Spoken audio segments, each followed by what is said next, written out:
Hey, it's Freddie Cruz, and I've made it my job to share with you the stories of individuals, businesses, and organizations that make the greater Houston area great.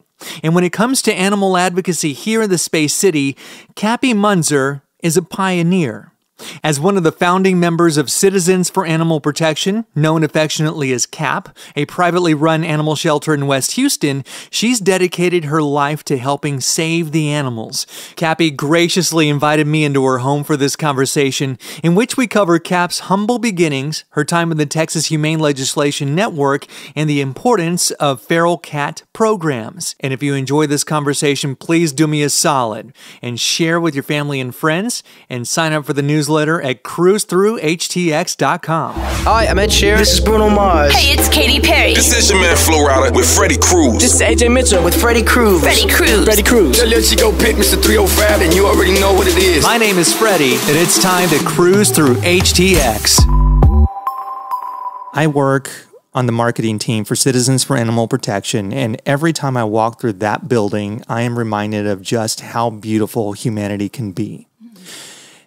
And it's not just because of the people I work with and the people who turn in animals that they found abandoned or as strays. It's not my coworkers. It is the coworkers. It's not all that. It's the fact that this all started with your vision. You just wanted your cat back. How did you know that, Freddie? I talked to the right people. Yes, that's exactly right. My husband and I went to Florida twice a year, where my dad lived.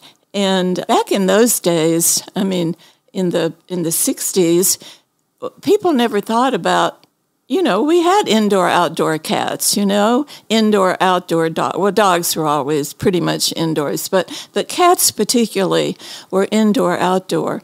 And so now we know better, but to keep them safe, they need to be indoors. But anyway, I had at that time, the day before we left, there was a beautiful, big, fluffy orange cat that came in my backyard. I had never seen him before. And so I said, okay, buddy, if I get back here and you're still here, I'll take you to be neutered and I'll keep you. We'll keep you. So we went on our trip, and I had another orange kitty. And so my neighbor's little boy, 12 years old, was taking care of my cats while I was gone.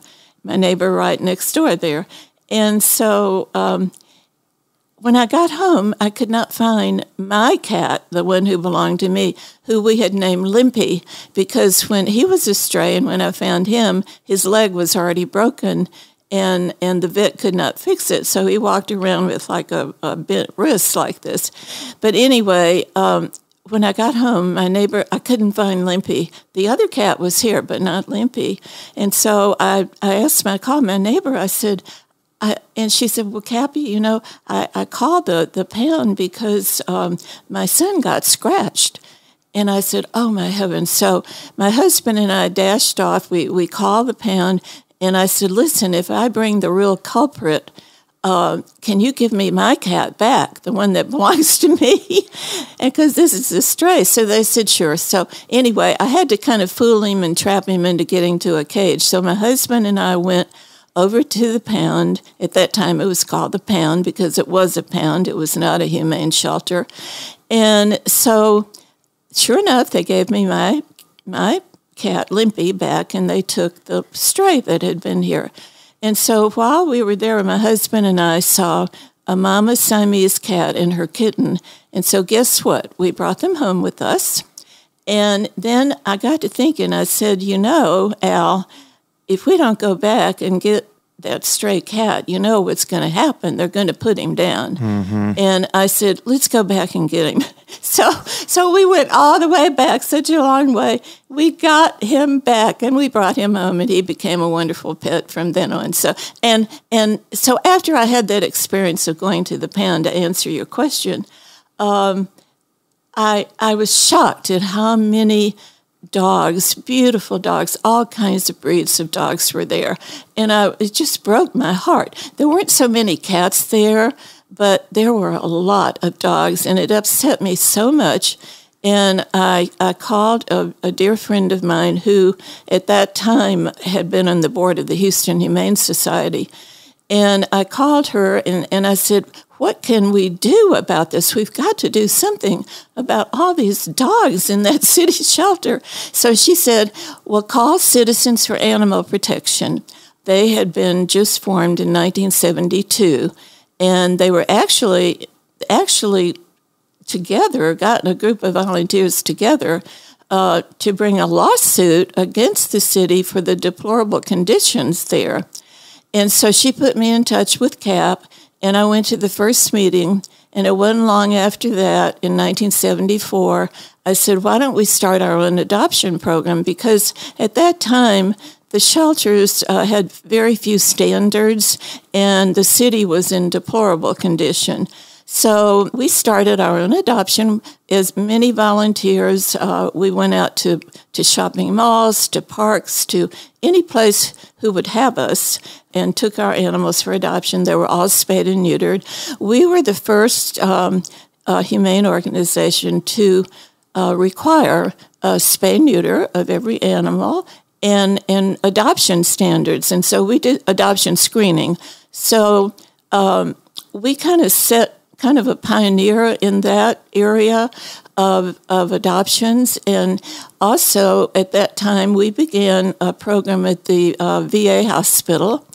We were assisted by 2 medical doctors and 2 veterinarians, and they guided us, how to do it, what to do, and so forth. So Cap was a pioneer in beginning the pet facilitated therapy program. I'd love to piggyback on what you talked about with regards to having just standards. Yes. Because we've come a long way. Oh, a long way. Such a long way. And I feel like there's still such a long way to go. Absolutely. When you look at some of these videos that you see on, anybody who spends enough time on social media that looks at animal videos will eventually see deplorable conditions in which dogs and cats are subject to, but we've come a really long way. So why was it important to you all to adopt these adoption standards and have people fill out a simple application? Was there pushback? Was there not pushback? Was it more like, oh, Kappy, thank goodness someone's finally doing this? It was hard. Those first years were very hard, and it was difficult because there were. Today, we're so fortunate because we have so many rescue groups and so many breed rescue groups, and it was not that way back then. We were like the only ones doing the right thing, requiring adoption screening, and we wanted to make sure that these animals didn't multiply and put more animals on the street. And so I don't recall there was any pushback, but they probably thought we were crazy people because we were so upset about the conditions at the city pound, and we had actually the lawsuit was brought before I got involved, and I got involved in CAP in 1974, and I saw that there was such a need. And we began our own adoption program, and like I say, we had the first screening of people. And back in those days also, one of the things I recall is that the men who would come with their wives and they would say, no, I'm not having that animal neutered, no way. That has changed completely. It is totally accepted now, which is just great, and it's accepted pretty much nationwide that the animals need to be spayed or neutered. It's actually good for them. Oh, yeah, absolutely. Yeah. Well, for the males particularly, because if they smell a female in heat, they're gone, and that might be one way you're going to lose your dog because he's going to go running after a female in heat. And who knows if it gets run over or something, I know, exactly. Yeah. And then also the prostate cancer, which is something that happens to the intact males. Not all of them, but quite a few of them. And so veterinarians do recommend neutering to prevent that from happening. You've got the adoption standards that have been set, the protocol, the forms that you got to fill out. And I imagine back then, these were just animals. Like, oh, it's only a cat. Oh, it's only a dog. What are you crazy animal people up to now? And then you have someone come in that's like, that actually wants an animal. And they're like, well, it's only an animal, Kappy. Why are you making me fill this paperwork out? I just want that. Yeah. Can I just have it? No, we never had that. No. Really? No, we never got that kind of pushback. Love that. Yeah, no, we didn't. I mean, they were like, okay, we'll do it. And the animals that were 6 months or older, and now, of course, we neuter at 8 weeks of age. And some vets were doing that back then, but not all of them. But no, the people who came to see us with the animals, they were very nice people. And, they didn't say that, like, we want that animal. And so... And I asked that because it seemed like that was kind of par for the course with the city pound back in the day, that if you just wanted an animal, adopt these animals, get them out of our system, or else we're just going to have to put them down. Exactly. And the animals were not being neutered or spayed coming from the city. And the same was happening with the private shelters that existed back then. And so we were the first to do this, like I say, and it wasn't long after, I mean, it was a number of years, but not long after that the other shelters began to say, well, if they're doing that, we better start doing that too. And so, I think that CAP just set the standards for adoption, and my kitty is trying to jump in my lap right now. I am taking video. There is video proof right now. Rusty's butt is in the camera shot here. That is great. And this is Bella. Hi, Bella. This is Bella. I adopted Bella from Cap, right, when she was 8 months old. And she is the joy of my life. And see, now Rusty wants to be in my lap, too. They're fighting for Mommy's attention, aren't they? I've got another one here that's in my lap, too. Oh, I didn't even notice that. I thought that one was already in the living room. No. Oh, my goodness. So Kappy, because, you can't see this, but she's got 3 dogs and 1 cat. They're all beautiful, and they're all rescue animals. Oh, yes, they're all from Cap. Yeah. Rusty, I rescued from an apartment complex many years ago. He's about 14 now, and of course he was a foster. What they say, a failed foster. Freddie. Mm-hmm. So listen, do you want to get down? Oh my goodness gracious! Just don't start barking. Oh my gosh! Oh my gosh! Oh my gosh. It's all right. You're okay. Okay, I'm sorry. No, you're good. You're good. You're good. This is hilarious. None of it's getting edited out. You hear that? You hear that? Oh, you want me to carry you? I'll carry you. Yeah, if you pick him up, he'll stop barking, I think. Yeah. Oh, yeah. I'm carrying you. Look, you can see Mommy right here. Rusty, I think, wants to get on the mic, but you don't talk. All you do, you're nuzzling up to the mic. This is probably the most fun podcast interview I've ever done. Oh, I tell you, the animals love you, Freddie. Oh. We're so happy to have you at Cap, and just I can tell they are like you're like a magnet for them. Well, thank you for that, and I can assure you that I need Cap probably more than Cap will ever need me. We have such an incredible community of not just donors and supporters, volunteers and fosters. I mean, what will we ever do without our volunteer community and these people that are fostering animals, and they're freeing up spots in the shelters so that we can intake more animals, Exactly. Oh, I tell you, that has changed also in the fact that there are so many who want to be fosters. Is just so encouraging and heartwarming. And one of the reasons that we opened our first little shelter in 1981 was that all of us volunteers, our homes were full of foster animals. And I finally went to the board and I said, I said, we have got to have a shelter. We cannot continue to keep all these animals in our homes. It's just too hard. And then to get them out for adoption days, and set the pens up and get all the, everything you need for adoption there at the site. It was hard. So anyway, in 1981, we had raised $25,000. And that was just from people giving donations to CAP. They loved what we were doing. I remember one lady walked by one time and she wrote us a check for $5,000, and I nearly fell over. I mean, it was so encouraging to see how people supported what we were doing. And so in 1981, we opened our first little shelter on the Katy Freeway in the shopping center. And the very first day we were open, I'll never forget, it was in December at Christmas time. And the first day we were open for adoptions, we had gotten wonderful news media coverage because this new shelter was opening. And, of course, it was so tiny. But anyway, we had 52 adoptions the very first day that our shelter was open. So we knew then that we were going to continue, and we did. And of course, we had outgrown the little shelter, and so we eventually moved into spots in the very back of the shelter and had a larger facility.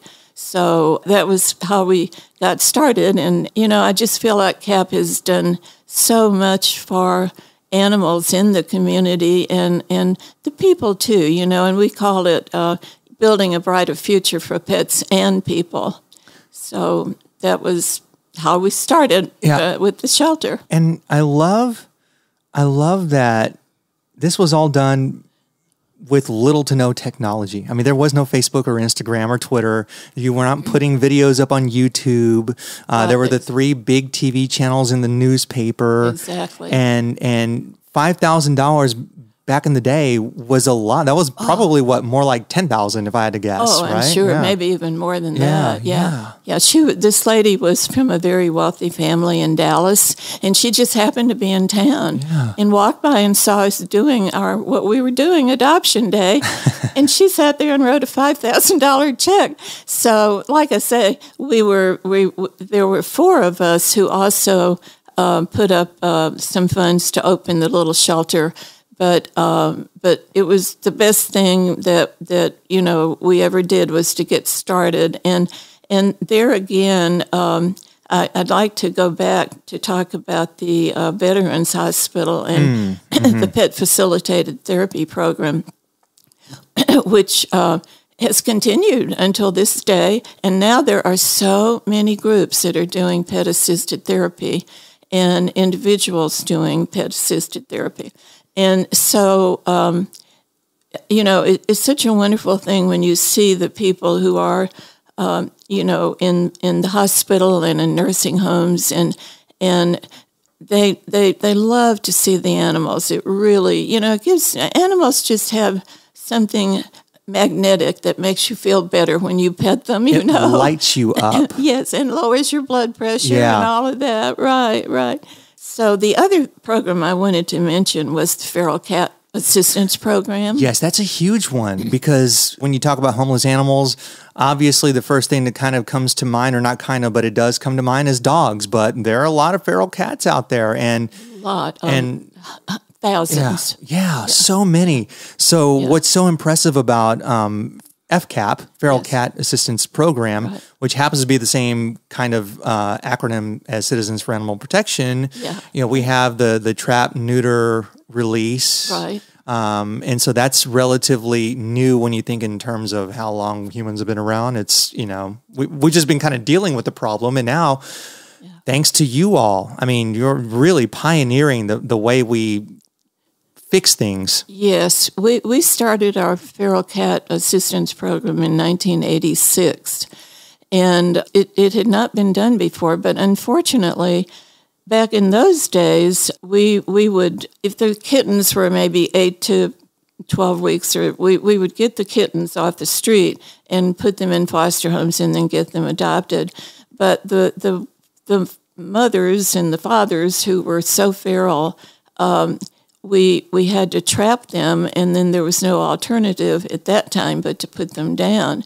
And so that's why Cindy Shaw and I started this feral cat assistance program, because there was such a need for it, and it has grown and grown. And I'm so proud of what the staff at CAP is doing, continuing to do with our feral cat assistance program, and it's making a huge difference. Absolutely. There's something else that I wanted to talk to you about, because when you walk through Citizens for Animal Protection, if you haven't and you're thinking about adopting an animal, or if you're thinking about going to buying it, we always say adopt, don't shop, but if you're even considering shopping, please, I feel like you owe it to yourself to, at the very least, walk through the doors of Citizens for Animal Protection. It's a beautiful facility, and what you're going to see, it's more than a shelter. You're walking through doors that lead you to this magical spot where it's the runs there. Yes, they're in kennels, obviously. But then you've got large runs for the larger dogs, so they're not just cooped up in these spaces for 23 and a half hours. We have volunteers that take them out in this huge backyard. We have a detention pond, so when it's not raining and it's not wet and it's not super hot like it is right now at the time of this recording, the animals go out for enrichment. They get to interact with each other, socialize with other animals. There's a big walking track along the perimeter of the back, so it's so much more than a shelter. But after you take all of that into account, in addition to, Kappy, the fostering and the FCAP and Cornelius Clinic, which is the low-cost, high-quality veterinary clinic right behind CAP, when you take into account all of that, plus the humane education for kids and the birthday parties. Right. A summer camp for kids, Yes, you still helped advocate for the animals through the Texas Humane Legislation Network. Actually, not still. No, still, but we're still. Yeah. I mean, I'm not on the board anymore. I was on the board for over 30 years of the Texas Humane Legislation Network. I was president for 2 years and vice president. I don't remember how many years. A lot of years. And so we were going to the Capitol all the time with trying to get our bills passed, and we. Kirby, and it's okay. And sorry. It's okay. And so yes, and I wanted to go back to what you said about the shelter being a magical place. Kirby, it's okay. It's okay. Yeah. Maybe if you can pet him a little bit, he'll be quiet. He wants attention. Is all he wants. He's so needy. But I thought he wanted to get down for a second. That's why I put him down. I just. You okay now? Yeah, I wanted to follow up on what you said about the shelter, our new shelter, which was opened and not so new anymore. It was opened in 2011, and when we spent a year with the architect Dan Boggio, who did all of his work pro bono, which was just phenomenal for us, because we could have never afforded to pay his fees. But he's an animal lover, as is his wife, and so he donated pro bono all of his fees. And so when we were designing the shelter, what I visioned was a place where families would want to go, where kids would say, "Oh, Mom, Dad, let's go to the shelter today and see the animals." I want it to be a magical place and to get people to come.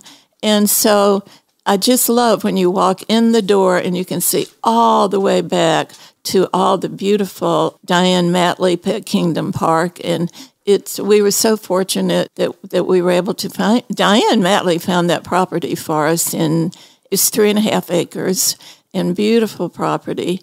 And every time I go by there, I go, "Oh my heavens, I'm so glad we did this when we did, because we'd never be able to afford this anymore, this property." Tell me about it. Prime real estate. Yeah. Oh, yeah. It really is. So, yes, we hope that people will come visit and and the main thing we'd love to have them do is adopt an animal, of course. Of course. Yeah, absolutely.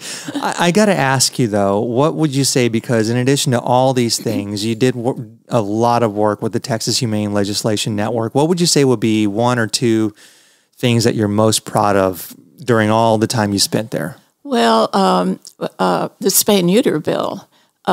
We got that bill passed, and what it did, it required animals to be, it was the law to neuter and spay animals that came out of a shelter at 6 months of age.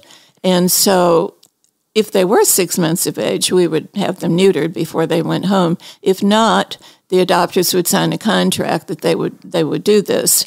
And so the spay-neuter bill is, one of the very first bills that we got passed. And if we have time, I'd like to tell you a little funny story about that. My husband used to travel with me sometimes when I went up to the Capitol. He enjoyed going up there too. And so he was with me the day that we had the hearing in the Senate about this spay-neuter bill. And I will never forget, we're sitting there, and so they go around, they said, "Does anyone have anything they'd like to say?" So my husband raises his hand, and I'm going, "Oh, my heavens, what is he going to say?" It's going to get us arrested. I never knew what he was going to say. So he stood up, and he said, "Senators," he said, "I really hope that you will pass this bill. My wife has worked so hard on this bill, and it would make my life a whole lot easier." And they laughed, and the bill got passed. So I thank him for helping us get the bill passed.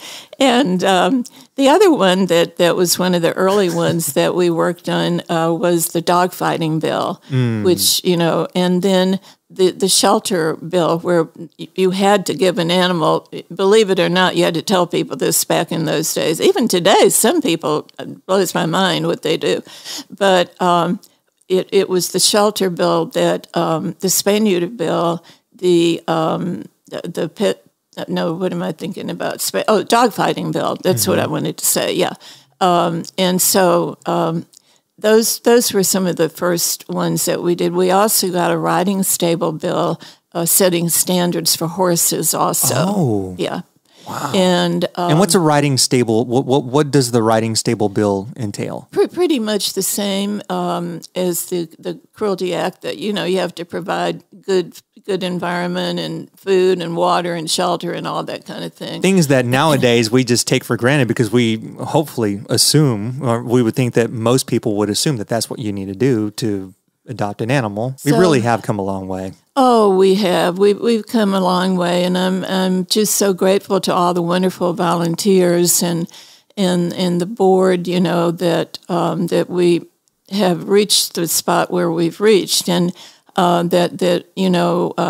with our new executive. Well, she's not new anymore. Sandy Mercado has been our executive director for 5 years, and she's really taken the organization and the board, and we're so thrilled about our board because we're getting a number of young people, in their 30s and 40s, that are coming on board, and this makes me feel so good to know that it will carry on, that we have provided for the future.